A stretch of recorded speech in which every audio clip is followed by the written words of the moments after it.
Bismillahirrahmanirrahim. Assalamualaikum warahmatullahi wabarakatuh. Pada kesempatan video kali ini saya ingin ngopi, yaitu ngobrol perkara iman. Enggak, ngopi itu ngobrol perkara iman, bukan yang ngopi nyeruput, bukan, salah. Ngopi itu singkatan ngobrol perkara iman gitu. Ini kok ada di sini tandanya? Itu ada merah-merah di situ. Sini Bilal, duduk atas sini. Sini ya, duduk. Saya lagi bikin channel YouTube. Oke, kita lanjut. Jadi ada dua dosa. Kalau dosanya itu bersumber dari hawa nafsu, itu masih ada harapan untuk diampunin oleh Allah Subhanahu wa Ta'ala. Tapi kalau dosanya itu dari ketakaburan, nah itu sulit untuk diampuni oleh Allah Subhanahu wa Ta'ala. Jadi kisahnya, hikayatnya, Nabi Adam diturunkan di surga itu karena memakan buah kulbi. Kenapa Nabi Adam bisa makan buah kulbi? Nah, itu karena Nabi Adam tergoda oleh iblis.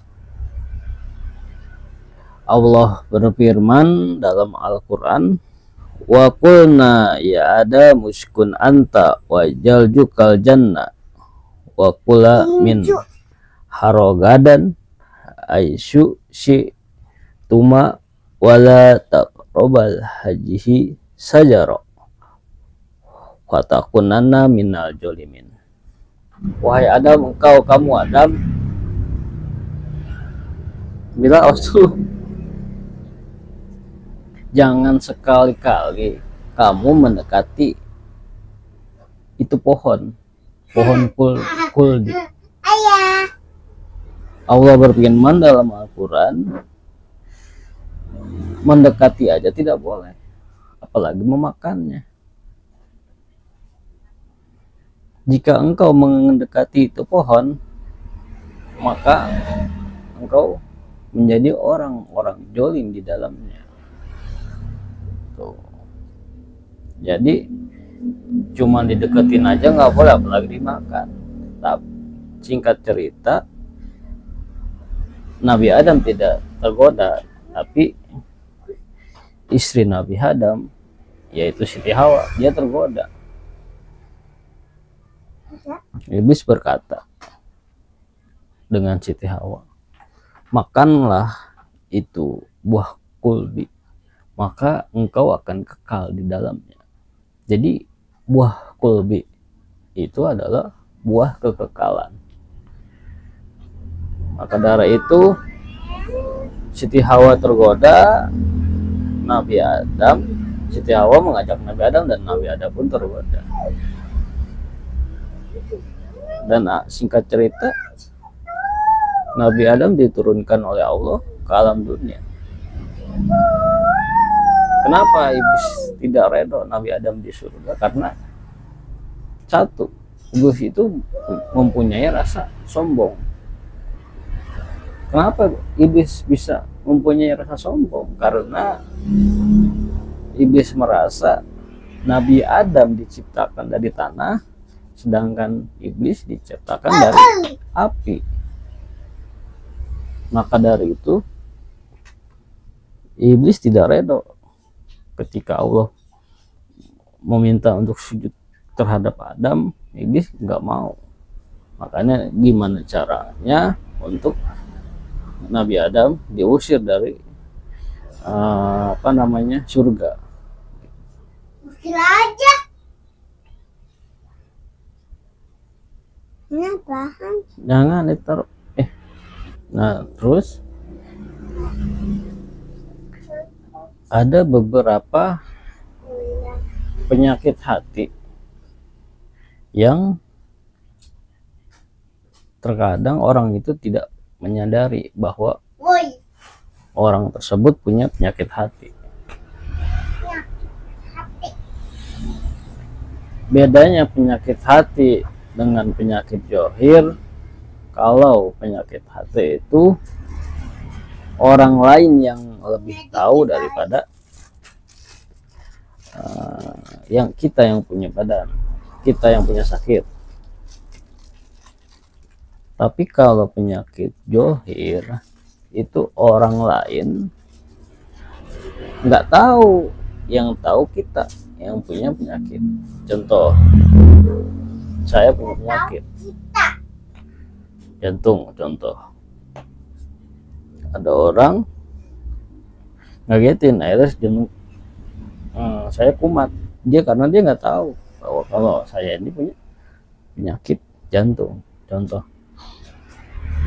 Sedangkan kalau penyakit hati, orang lain yang lebih tahu daripada kita. Sedang kebanyakan kita yang tidak sadar gitu, kalau kita punya penyakit hati.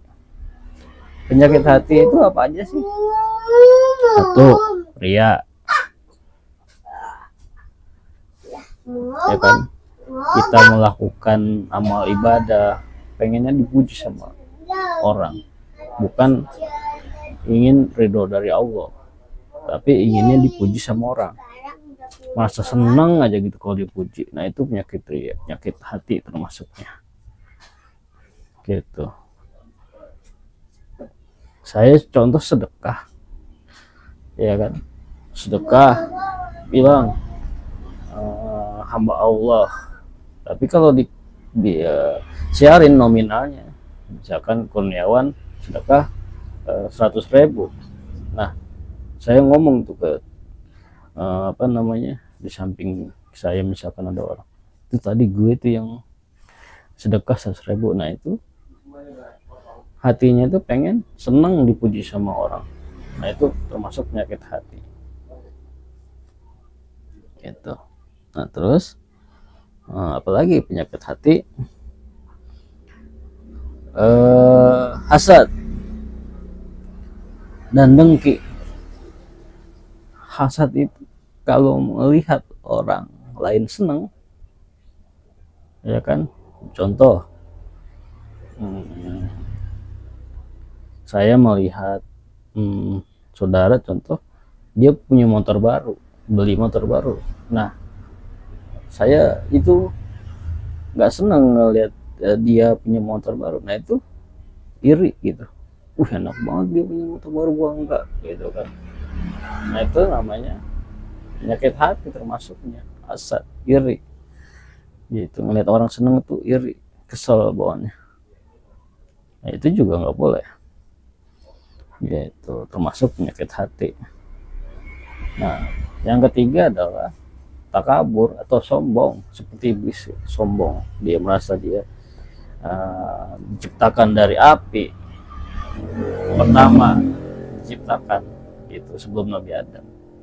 Sombong itu kalau buat manusia, sombong dirinya hebat, sombong dirinya sudah banyak ilmu, ngelihat orang lain tuh dia mah bla bla bla bla gini, gua nih ya kan udah bisa ini, bisa itu, bisa ini, ya sombong gitu. Termasuk ketika ada ustadz, kiai, dan dia sombong dengan keilmuannya, nah itu termasuk penyakit hati gitu.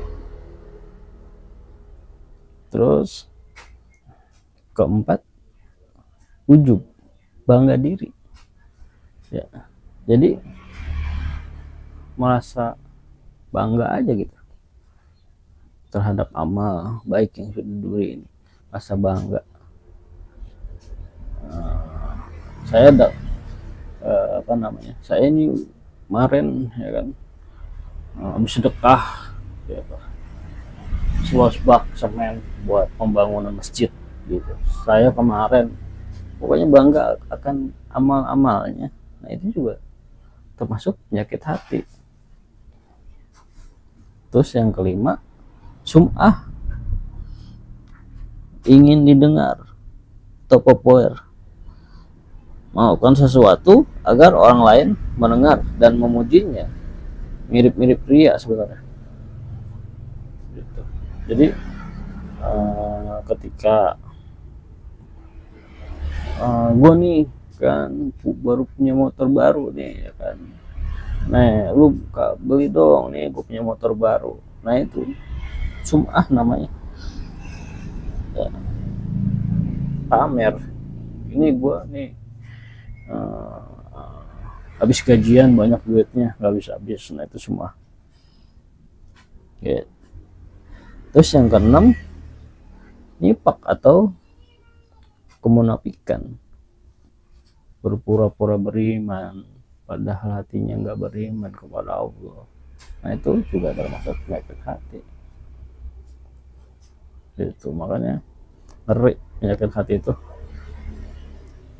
Terus 7, dendam, menyimpan kebencian, sakit hati, dan ingin balas dendam. Nah itu juga termasuk penyakit hati gitu. Orang nggak sengaja ya kan, kakinya diinjek, dendam tuh ya, kaki gue balas, taruh gue balas, gue injek kayak. Nah itu juga termasuk penyakit hati. Terus yang ke-8, syahwat yang tidak terkendali, hati yang dikuasai hawa nafsu sehingga menuruti keinginan duniawi dan melupakan akhirat. Jadi apapun itu, dia pengen ini, dia pengen itu, pengen aja terkabul, cepet buru pengen terkabul, walaupun itu adalah perbuatan yang haram. Ingin itu gitu, nafsu di hatinya itu nggak terkendali, nggak terkontrol. Nah itu juga termasuk penyakit hati. Yang ke-9, cinta dunia berlebihan. Dunia dijadikan tujuan utama hidup, bukan sebagai jalan menuju Allah. Jadi dunia dikejar, akhiratnya ditinggal. Harusnya dibalik, akhirat dikejar, nanti dunia bakal ngejar juga gitu. Yang 10, tidak ikhlas melakukan amal dengan niat selain Allah, misalkan karena gengsi, budaya, atau keuntungan dunia gitu. Jadi dia memberikan sesuatu tapi masih meragukan, nggak ikhlas.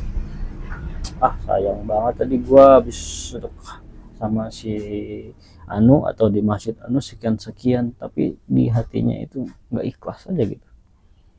Nah itu juga termasuk penyakit hati. Jadi ada 10 penyakit hati yang terkadang kita sendiri tidak menyadari, tapi yang menyadari itu adalah orang lain. Contoh tadi penyakit sombong, saya itu nggak tahu kalau saya itu sombong, tapi orang lain yang lebih tahu kalau saya itu sombong. Tapi terkadang ketika orang lain bilang, Kurniawan lu sombong banget sih, nah kadang dibalingin kayak gitu nggak terima.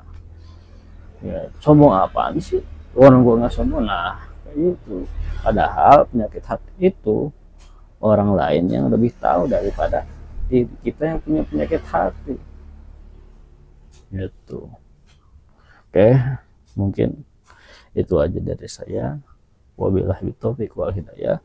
Wassalamualaikum warahmatullahi wabarakatuh.